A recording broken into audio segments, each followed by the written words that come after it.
I have a small problem that I want to solve today, and I would like to take you on to that journey and solve it together with you.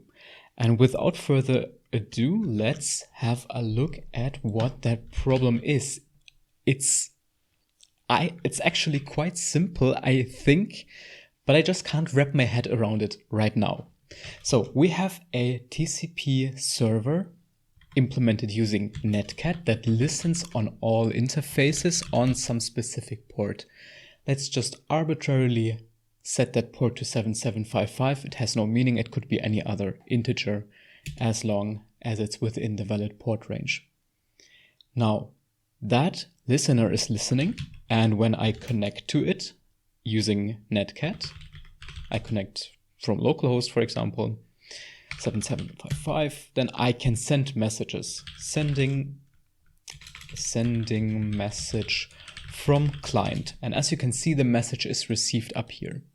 Now, what if we reverse the roles and the server should send the first message? Then what's happening is the following. We create a new connection, or we create a new server waiting for an incoming connection. The client connects. Oops, wrong port. The client connects, and now the server can send the first message.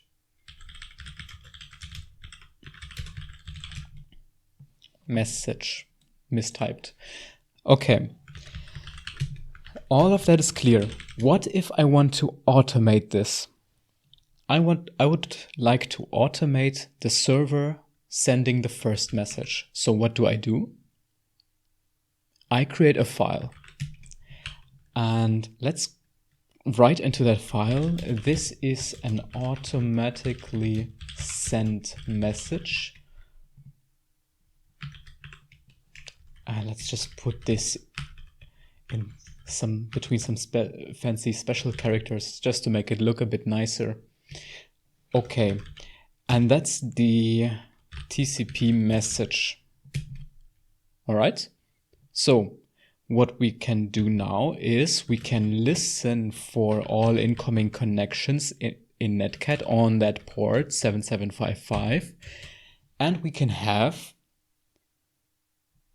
can input to standard input from the file TCP message. So now nothing is happening, but as soon as a client connects, that TC message is redirected into standard input and then sent to the connecting client. So let's try that.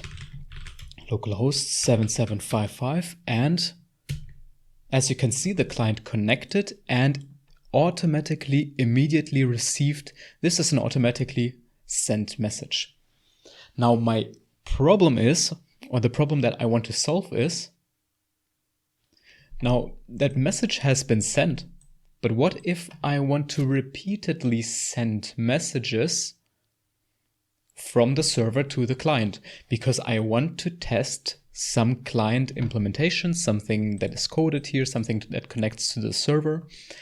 But I want now the server to send repeated messages. How do I do that? Currently, the server is just reading something from the message file and forwarding it to the client once. This is just sent a single time. So effectively, I want to initiate new messages from the server at my own will. So I want to make the server send multiple messages whenever I want to the client, instead of doing it just once. Because now that the message is sent once, it's never sent again, and yeah, nothing's happening. So I thought maybe we can solve it with a special variable that is a FIFO special file, a so-called first in, first out special file, which is effectively a pipe. I don't know if that works, but we can create such a special FIFO file like such, make FIFO, and then we give it a name, for example, FIFO. And now in the current directory, we have a special file FIFO. Maybe I should go into some subdirectory for the testing, cd test.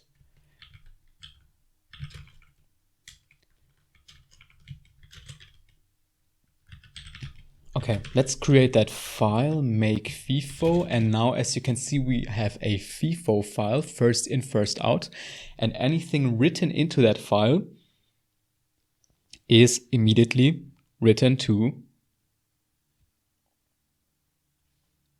No, it's not written to standard output. It's just written into that file, but that file is just a pipe. It's not an actual file that stores data, and that data has to be forwarded somewhere. So let's have a look. If we do echo hello world and we echo into FIFO, what happens? Nothing. We can't just pipe because pipe expects here a command. So that doesn't work. We have to redirect into the FIFO file. And as you can see, we have echoed hello world into FIFO, but nothing's printed to the console because what is output into FIFO. So let's go down here into this other pane and let's tail -f the FIFO file. So we watch its contents live. And as you can see, it already contains the string hello world. Now, what if we do echo new content? We just echo something else into the FIFO file. And as you can see, it is appended to that FIFO file. And now comes the magic. So basically, we can use this FIFO file to transmit data. The FIFO file is effectively a pipe. In this case, it's a pipe of data from this terminal to this one, because here we feed data into the terminal, and here we read from that file and receive data. So this is similar to, this is exactly the same thing as a pipe. It's just using this file for intermittent data exchange. All right. What happens if we tail a FIFO now? As you can see, the file is now empty because the data is read once and you can never read it again. You can just read from it once. So let's just do another test. I love the world. I hate the sea. I don't know. It's just the first sentence that came to my mind. Let's write that into FIFO. And as you can see, the sentence appears down here. So this is practically the same thing as saying, I love the world, blah, blah, blah. And then, yeah, we somehow pipe across the terminals here. Okay. Now, how can we use that for our netcat TCP connection? I was thinking that maybe we can use netcat to send, data. Let's say we create a netcat instance, a netcat client, a TCP client that connects to localhost 7755, and it takes as input anything from FIFO. Let's try that with a server that listens for that connection. It's listening, and now we have a netcat client that listens for anything from FIFO. And now, instead of writing stuff to standard in here, I'm going to go to the terminal on the bottom right pane, also cd into the test directory, and now let's write something into FIFO instead of into netcat's standard indirectly. So let's write something here. Echo. This is echoed into FIFO, into the first in, first out file, and let's echo that into FIFO. Let's redirect the standard output of the echo command into FIFO, and let's see what happens. I have, by the way, never tried this. This is just an idea. So I expect this to be written into FIFO because FIFO is redirected into standard input of the netcat client. This should be sent to this netcat server. So whatever we write into this file is written or is sent eventually to the server. This is basically like a distributed pipe. And as you can see, this worked. So we wrote data into the file, into the special file, and it ended up with our server. How awesome is that?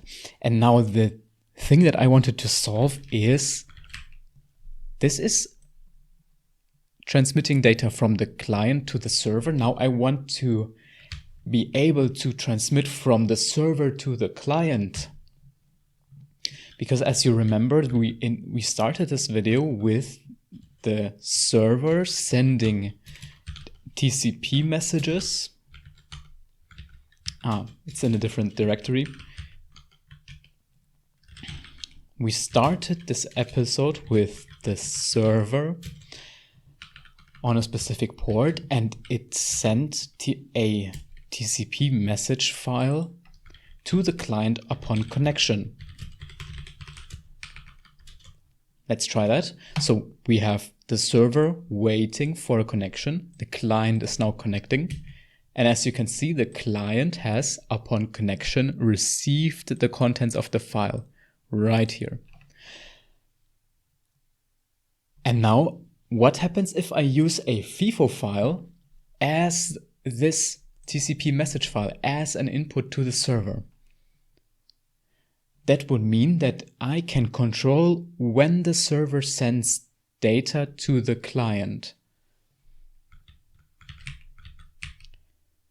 And by the way, we could also just do this and this.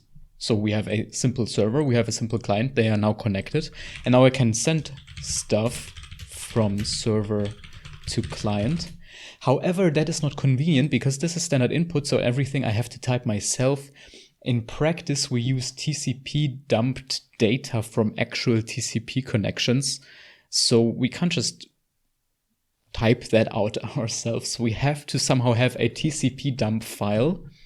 Let's say this is the TCP dump file, and I want to send it repeatedly from the server. And to do that, we need the intermediate TCP FIFO file that we just created, the special file. So let's try to feed in the FIFO file. So we create a server listening on all connections, 7755, and let's pipe or redirect the FIFO file. Now the server is waiting for a connection. The client connects 7755.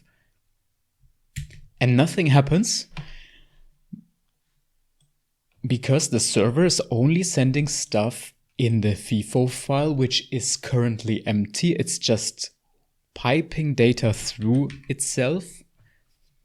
So only when I write something into the FIFO file will the client get a message. Let's see. Okay. Let me echo. Oh no, okay, let's keep it simple. Let me echo something. Echo. This is sent to the FIFO file and should end up with the client, with the TCP client. Let's echo that into the FIFO file. And that doesn't work. Why doesn't it work? I don't get it. And that's why I recorded this video, because I would expect that anything written into the FIFO file is written into the server, and then because there's a connection to the client, it's downlinked. Oh, there it is.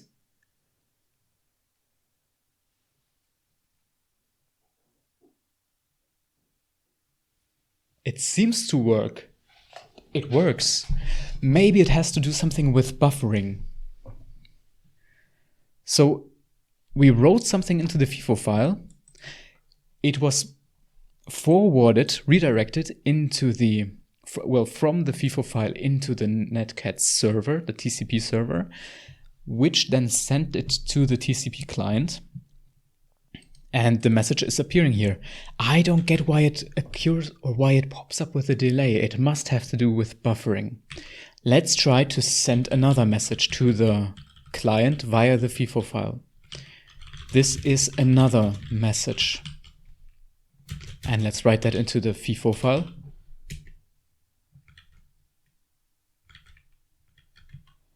And nothing's happening yet, but it should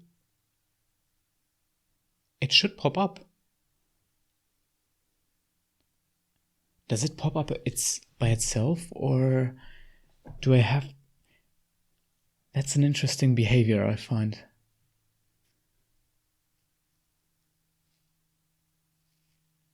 It seems to be not popping up on its own. What if I hit the enter key now? Nothing. Probably, yeah, that was probably sent to the server now.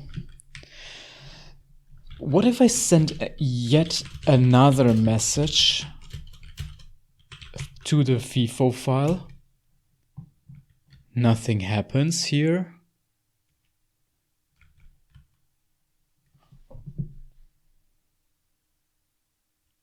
That's odd behavior.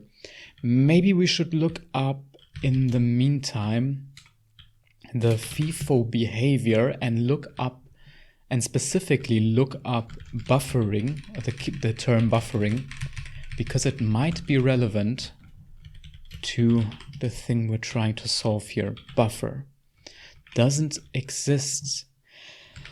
Blocking, maybe it's something to do with blocking. Normally opening the FIFO blocks until the other end is opened also. What is going on here?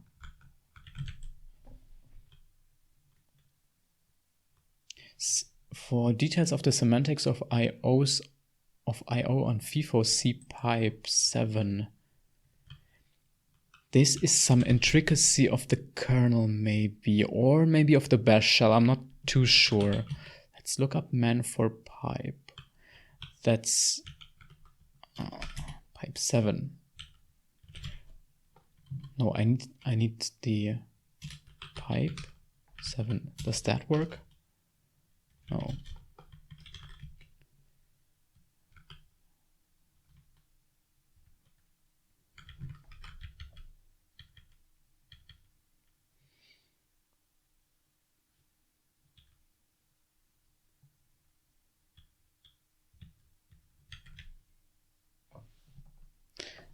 I am a bit confused.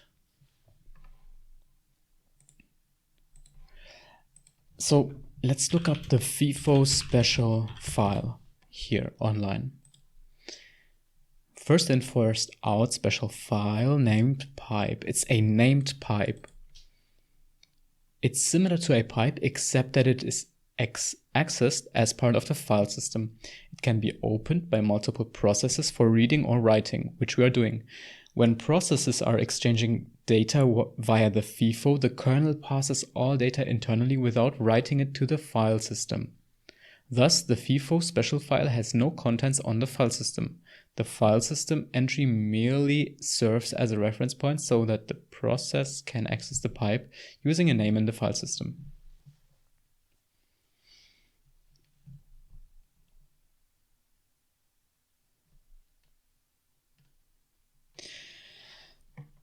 And what's confusing me is that for some reason, as we just discovered, when we just echo something, into FIFO and we watch the contents of FIFO elsewhere, then that message immediately occurs here. Why doesn't it work with a TCP connection? We create a server here, listening for an incoming connection on port 7755. And then we create a client that connects to that port. on localhost, of course. And then we pipe a message into FIFO. And it's now piped, or not piped. It's redirected. But we don't pipe because FIFO is not a command. We redirect into a file.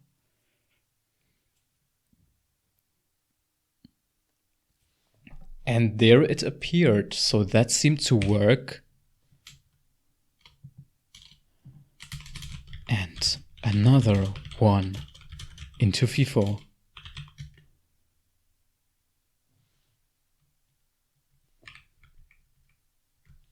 And this next one doesn't seem to appear for some reason.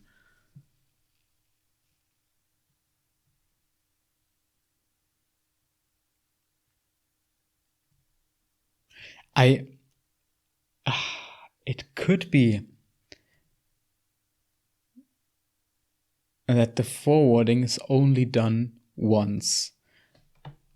And once that file is empty, the end of file is reached, and then the connection to the FIFO file is somehow closed. I don't know, that's my best guess right now. Wait. Was the connection closed? Okay, let me echo something now. As you can see, the message appeared here. Hello.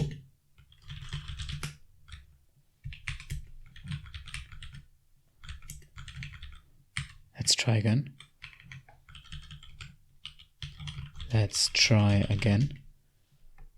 That message appeared here. That works.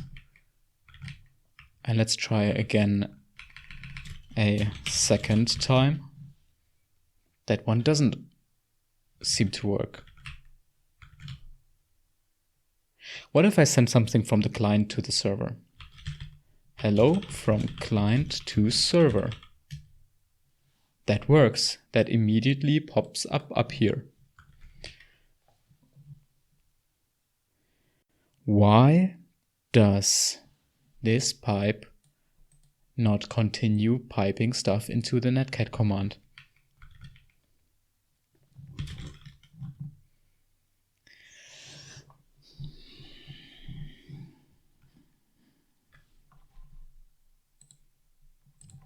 FIFO special, wait, Linux FIFO, keep open. How can I keep a FIFO open for reading? Someone's currently experimenting with a bash mockup of this, but getting some odd behavior. Blah, blah, blah. Instead of seeing I read foo followed by I read bar, this one and this one. In terminal 1, I get nothing after the first echo. Oh, so that this is the exact same behavior that we are also experiencing. How can I wait, both lines after the second echo, I get nothing after the first echo, both lines after the second echo, and then the test sh program in terminal 2 exits. I somehow didn't understand that sentence, but anyways, how can I prevent the exit so I can keep sending test sh input? This is exactly what I want to do. Use the redirection on a single compound command that contains your 2 echo commands.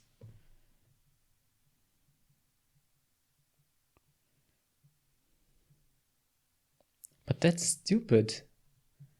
I want to repeatedly write into the pipe file.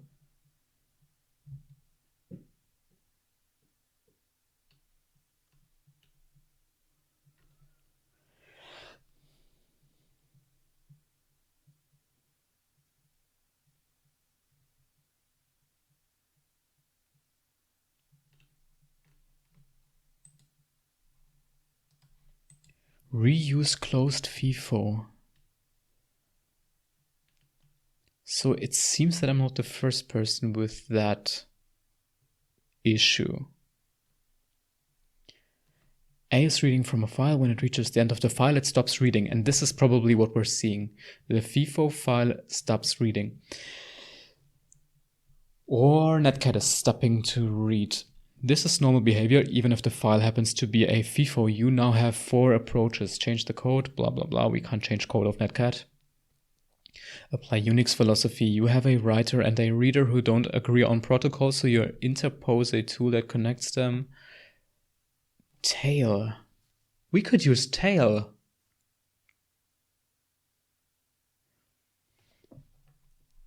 Tail keeps reading from its input file even after it sees the end of the file. That's a great idea. I always use tail to watch live log files, and that might be a good idea. How could we use tail here?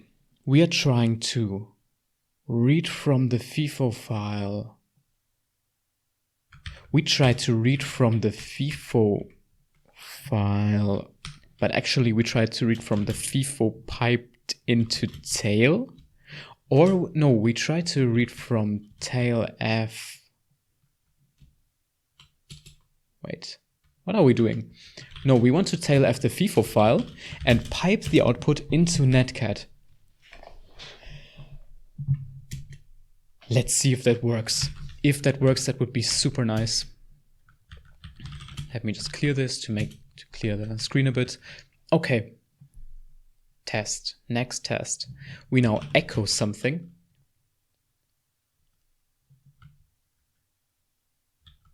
My super message. And we echo that into the FIFO file. And since the FIFO file is now watched by tail, and tail always stays open, all the outputs should be piped into netcat, and the netcat server will forward that data to the netcat client. Let's test it. Okay, something happened. Somehow the prompt here was closed on the server side. Why did that happen? Wait, let's just tail the FIFO file and see if it receives the message. Yes, it does. And if I do it again and again and again, it receives the message over and over again. So tail seems to be working, but the piping thing doesn't seem to.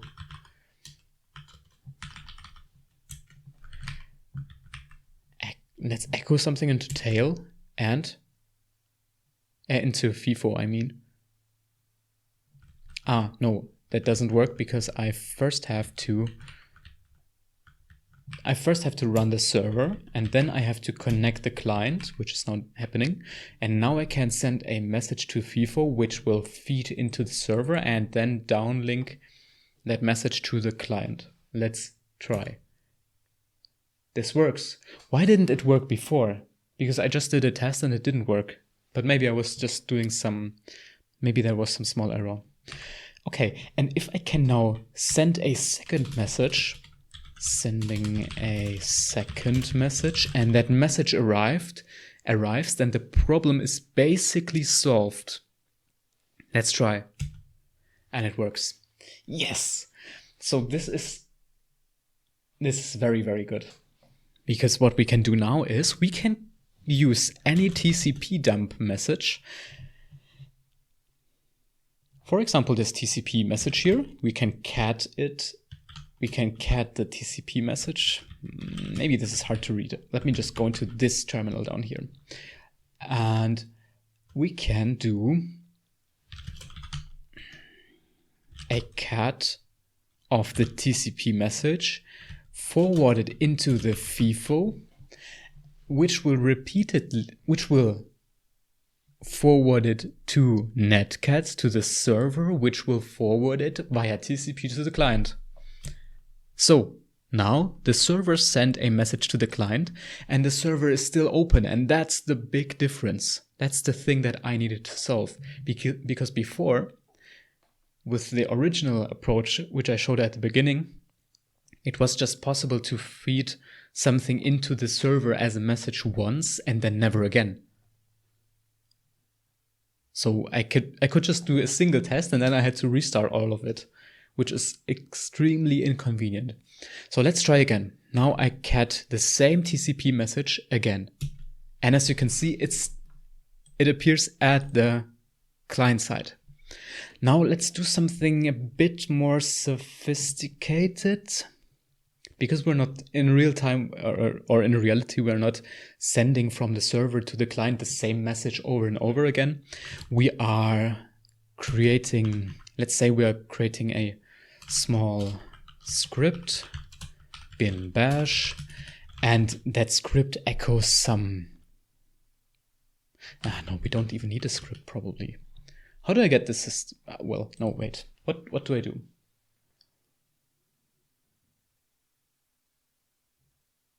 No, actually, it's fine. Wait. Bash get system time. Get system time.